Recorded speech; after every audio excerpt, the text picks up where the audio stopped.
네, 여러분 이번에는 한국체육사 두 번째 챕터 선사 및 삼국시대의 체육입니다. 첫 번째는 부족국가로 이루어진 국가들에서 어떠한 신체 활동을 하였는지를 먼저 알고 넘어가야 되겠죠. 자, 부족국가의 신체 활동 2020년, 21년, 22년, 24년도에 기출로 출제되었습니다. 자, 먼저 생활을 본다면 농경사회가 발달되었다. 그리고 생산과 기술, 전투 기술이 분화되었다. 다시 말해서 농사를 짓는 농민과 전쟁을 할 수 있는 병사가 점차 분리가 되었다는 겁니다. 따라서 신체 활동은 무기가 생산되었겠죠. 병사가 분리가 되었으니 따라서 궁술, 말을 타는 기마술이 발달되기 시작하였다예요.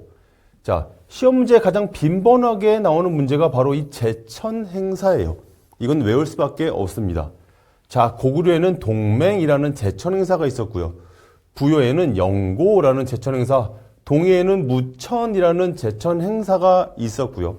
자, 삼한은 5월의 수린날과 10월의 계절제가 있었는데 이 삼한이라는 것은 삼국시대 이전에 한반도에 자리 잡고 있는 마한, 진한, 변한을 통칭해서 삼한이라고 불린다라는 거죠. 시험 문제에 디테일하게 마한은, 진한은, 변한은 이라고 나오지는 않지만 삼한이 했던 제천 행사는 5월과 10월로 나뉘어져 있다 정도를 알고 계시면 좋습니다. 자, 여기서 민속놀이는 무엇이 있을까? 저포, 기마, 수박, 격검, 씨름 등을 즐겼다라고 되어 있습니다. 이 민속놀이의 풀이에 대해서는 제가 뒤에서 한 번 더 자세히 설명드리겠습니다. 자, 삼국시대 교육은 어땠는가? 그렇다면 스포츠 및 오락은 어땠는가를 살펴봐야 됩니다. 삼국시대 교육 21, 22, 23년도의 기출 문제고요. 자, 고구려, 백제, 신라로 나눴을 때 고려는 태학과 경당으로 크게 나뉜다. 태학이 상위 단계이다. 상위 단계이라는 것은 최초의 관학으로 국가의 관리를 만들기 위해서 설립된 고등교육기관이래요. 그렇다면 이 경당은 이 고등교육기관, 더 많은 것을 배우는 것보다는 한 단계 아래인 초등기관이다. 즉 서민을 대상으로 하였다라는 것이고요. 이 교육에서 좀 특징인 것은 백제에서는 교육 담당관인 이 박사 제도가 있었다라는 거죠. 백제는 일찍이부터 고등교육으로 박사제라는 게 있다. 시, 서, 역, 예기, 춘추 등의 오경, 박사와 각종 전문 분야에 대한 박사를 두어서 교육을 맡게 하였다라는 것이고요. 삼국시대의 교육 중에 가장 중요한 포인트는 바로 이 화랑도예요. 시험 문제에 매우 빈번하게 출제되고 있습니다. 자, 화랑도는 진흥왕 때 정식으로 제정되었고 청소년 수련 단체이다가 키포인트예요. 그리고 화랑을 우두머리로 세웠다는 거죠. 청년 중에 화랑이라는 것을 우두머리를 세워서 바로 이 화랑도를 교육한 특징이다. 화랑도라는 교육제도가 특징이었다라는 것이죠. 군사 관련 교육을 실시하였다라는 것이고요. 국학은 관리의 양성, 목적을 둔 귀족제도의 대표 교육기관이다라는 것이죠. 삼국시대 무예 교육, 이것들은 외워야 될 수밖에 없는 것들입니다. 이제부터 볼게요. 기마술, 말을 타는 거예요. 궁술, 활을 타는 거, 활을 쏘는 거고요. 각저, 두 사람이 서로 맞잡고 힘을 겨루는 경기이다. 각기, 강력, 상박, 쟁교, 이렇게 단어들을 바꿔가면서 시험 문제에 제출하고 있어요. 출제하고 있다는 거죠. 따라서 각저는 강력, 각기, 상박, 쟁교 등으로 불린다. 그리고 가장 중요한 수박, 두 사람이 겨루기를 하는 형태의 스포츠예요. 또 하나는 입산, 수행, 산에 들어가서 신체적 고행을 통해 신체의 정신을 강화하는 수련이다. 편력은 야외 교육 활동의 교육 과정이다. 산과 강을 순화해서 신체적, 정신적 수양이다. 둘이 비슷하죠. 그렇죠? 자, 이것들을 실질적으로 우리가 외워야 되는 것들인데 잘 생각을 하면 우리가 알고 있는 단어들과 굉장히 비슷합니다. 다시 말해서 현재 쓰이고 있는 단어들과 굉장히 비슷한 맥락을 가지고 있다는 거죠. 자, 수렵을 한대요.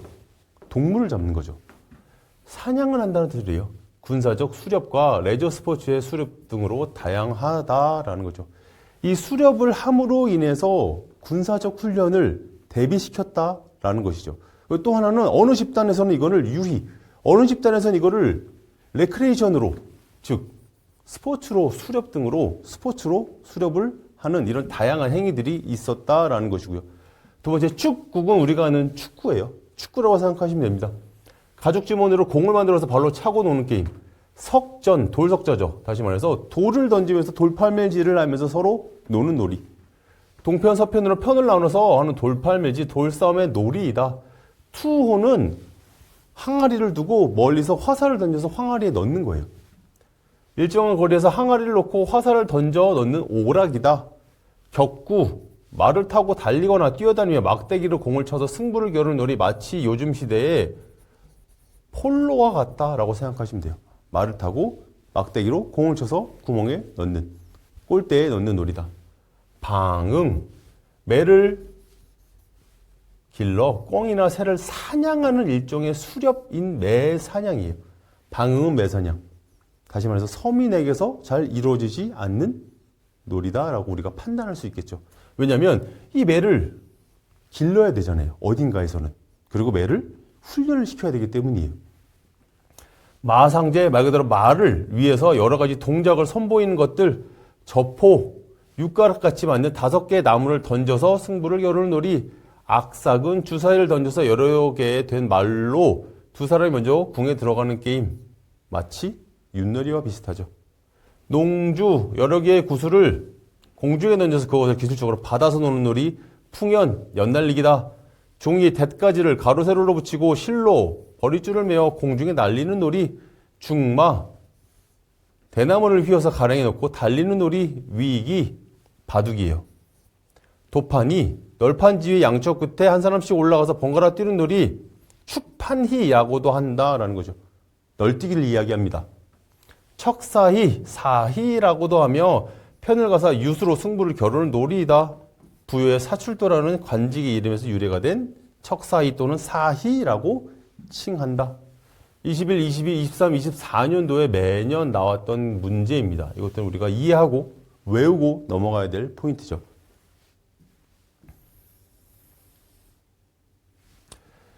신라 화랑도의 체육의 특징입니다. 이것도 굉장히 중요합니다. 꼭 한 문제씩 나오고요. 바로 이 화랑도가 가장 중요한 키 포인트죠.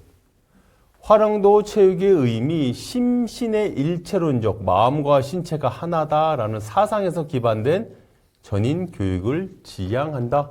풍류도, 국선도, 원화도가 있다라는 것이고, 이 화랑도의 의미는 세서고개를 바탕이다. 세서고개란 사군이충, 충성으로 임금을 섬기는 사군이청, 부모를 효로 섬긴다는 사친이효, 신의로 벗을, 친구를 사귄다는 교우이신, 전쟁에 한번 임하면 후퇴를 못한다, 안 한다, 하면 안 된다라는 임전무태, 생명체를 함부로 살상하지 않는다라는 살생유택, 즉 세석 5개를 바탕으로 해서 문과 무를 두 가지 다 겸비를 한 인재 양성의 목적을 교육단체가 바로 이 화랑도이다. 굉장히 중요하다. 시험 문제에 꼭 나오더라. 자, 화랑도의 체육사상 2022년과 23년도, 즉 화랑도의 체육의 특징과 화랑도의 체육사상이 번갈아가면서 출제되고 있다라고 해도 과언이 아니라는 것이죠. 자, 신체미의 숭배사상이래요. 신체적으로 건강한 것을, 신체적으로 특출난 것을, 신체적으로 펑션이 좋은 것을, 능력이 좋은 것을 숭배했다라는 거예요. 그만큼 좋게 여겼다라는 거죠. 신체 미의 탁월성을 중시하였다. 신체 자체에 높은 가치를 부여하여 신체 미를 중시하였다. 심신일체론적 신체관이에요. 다시 말해서 신체 활동을 통해서 수련, 이 자체, 신체 활동을 수련한 이 자체를 덕의 함량의 수단으로 생각하였다라는 거죠. 그 다음 중요한 게 바로 이 불국토사상이에요.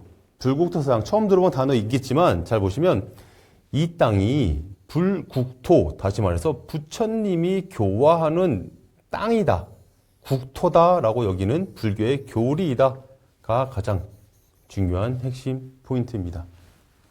자, 이번 장 여기까지 마무리하도록 하겠습니다. 수고 많으셨습니다.